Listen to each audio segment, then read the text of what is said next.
Okay, hello everyone. Here I want to provide the tutorial on how to turn off Safe Search in DuckDuckGo application on an Android device.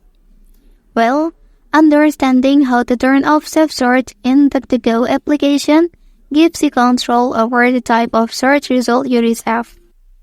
Disabling Safe Search allows you to access a broader range of content that may not be filtered for mature or explicit material.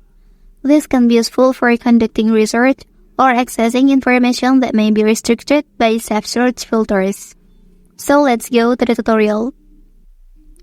Okay, firstly, open DuckDuckGo application on your device. Well, after that, here you can open any website.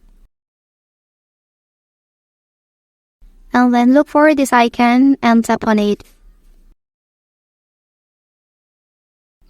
Well, and now please scroll to the very bottom and then select all settings option.